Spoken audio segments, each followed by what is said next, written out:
Continental Tire Coach's Corner brings us the head coach of the Milwaukee Bucks, Mike Budenholzer, who won last night, beat the Celtics. They have the best record in the NBA. Coach, good morning. How are you? I'm great, guys. How are you doing? Doing okay. Had a little playoff atmosphere last night. Did you feel that last night with the Celtics?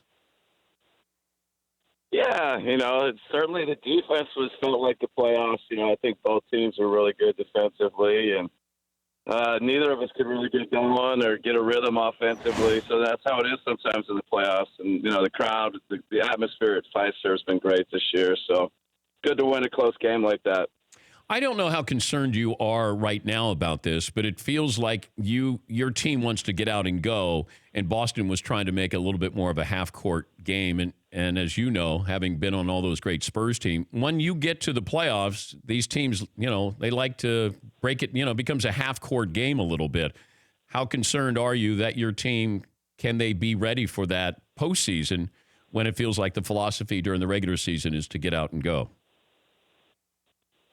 Yeah, I think that, that's obviously kind of a belief about the playoffs. And certainly the more we can play in transition, the faster we can play. I think that's to our advantage, and we'll try and push that, through the playoffs. But if it slows down and becomes more of a half-court game, we feel like we've got a lot of really good players. Obviously Giannis is pretty special, whether he's in half-court and playing in transition, and Chris and Blad and Brooke, shooting threes. So, we feel like we're built to win and play a lot of different ways, a lot of different styles. When did you know that Giannis was going to be great? I don't know. I think it was like 2 or 3 years ago when I was on the sideline wondering how we were ever going to stop this guy in transition. I think, I don't know what it was that he emerged, a few years ago, but certainly for me to have this opportunity to work with him and coach him and just, watching him this summer, really his work ethic, it's phenomenal. He's in the gym all the time, in the weight room, does an amazing job there. So, you see the work this summer and you start playing pickup games and, it becomes pretty apparent when you're around him on a day-to-day basis how special he is. How long did it take you to pronounce his name correctly? Yeah, you won't catch me saying it on this interview, so I think I got it, but I don't take any chances by butchering it. What do you call him? Giannis. Okay. All right. Sir. That's very easy. Yeah, star, whatever he wants to be called. Just don't make me say his last name. What did you learn? Yeah, he could be called my boss. I'm fine with that. What's the one big thing you learned from Gregg Popovich being on that staff for so many years? Well, I think building relationships with your players and, I think the time and effort he puts into, getting to know them and genuinely care about them and build a relationship with them so that then you can coach them. I think if you don't do that, your shelf life might be a little shorter. But I think the way he built relationships, not just with Tim Duncan and Manu and Tony and, but really all 1 through 15, the whole roster throughout the organization. He's great about doing that. And then everything else, I think, kind of falls in place after you do that. So I think a lot of us that were around him and learned from him, that's one of the biggest things you take away. If I give you Tim Duncan and the Greek Freak, same age, who would you take? No, you got me on the radio. I'm not supposed to answer tough questions like that. I can't do that. Come on. No, I mean, they're both incredible. I feel so fortunate to have been around them both. I don't know who you pick one, and then I'll go with whoever you pick. I'll take Duncan. Okay, he's probably the greatest power forward of all time. So I think it's no disrespect to Giannis. No, it's not. That's yeah. But I guess the difference is that back when Tim played, your big man didn't have to shoot outside, didn't have to shoot threes. But nowadays it feels like everybody is adding that to their repertoire. So and Giannis is going to have to do that eventually. But if he does, then he's going to own the league. But I think the way Tim played, the way the game was back then, And that might be where the answer is, though, Coach. Where what era of basketball are we talking about? If it's today's game, then I want the Greek Freak. If it's back then I want Tim.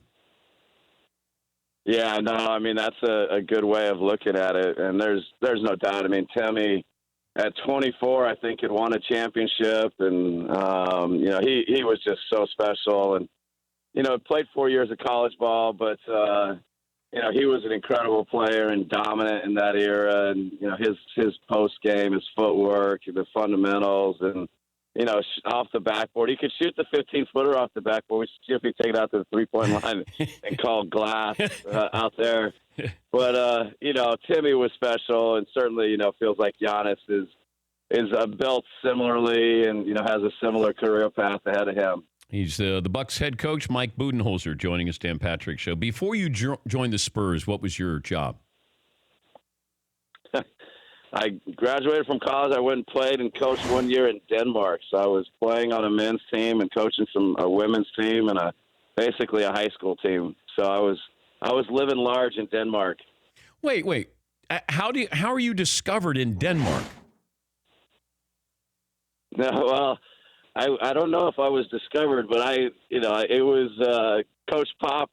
He actually coached at Pomona Pitzer, where I played, Division III ball, and so I had a relationship with him and connection with him, and he needed somebody to do the video work in San Antonio.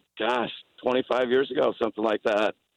So I think if being discovered in Denmark to be the video coordinator for the Spurs, I don't know if that's the right wording of it, but that's kind of how it happened. And you were a scorer. You averaged, 27 a game when you were playing over there in Denmark? Yeah, that's like averaging 27 in like the YMCA league down on the corner. Hey, it's okay. Okay, your offensive style, who plays in today's game the way you did that 1 year in Denmark? Gosh, you're asking me some tough questions here. No idea. That's I don't know. Just J.J. Redick, somebody like that. He could shoot it. I was a shooter. Were you the Steph Curry of Denmark? Okay, let's go, Steph. I hope my kids are listening to this show. Well, congrats. You were Coach of the Year already once. Where is that award? Because you're probably going to win it again this year. Yeah, it's sitting on my desk in my office at the house. That was a special season, and very appreciative of that opportunity. And I'm just glad to be here in Milwaukee now. I got a heck of a team, and just loving it. And excited about these last 20, 25 games, seeing how we can finish up and get ready for the playoffs. Do you think you can go toe to toe with Golden State in a 7-game series? I mean, are you confident looking at that roster, honestly, that you could beat Golden State? Well, I mean, the one thing that we really believe in is our defense. It's just, I feel like we've done it on a consistent basis, for however many games it is. And if you can guard, you give yourself a chance against Golden State. I mean, I know some people think they are unguardable, and a lot of those people are probably closer to right. But, we feel like defensively we got a lot of guys that can really get after it and can, handle different matchups. And those guys are special. But, if you don't think you can beat them and, you're in the league, you probably should be doing something different. So we'd love that opportunity. We'd love that chance to match up with them and beat them. Coach, good to talk to you. The questions will be a little tougher the next time I talk to you, though. I know. I might tell my guys I can't do this show. It's tough. Thank you, Coach. All right. Thanks, Dan. All right. Take care. Mike Bye-bye. Budenholzer. Yeah, I'm sorry. It's every day Super Bowl you here. You slapped the floor before. I did. I did. I was ready to play deep. I picked him up 3/4 court there.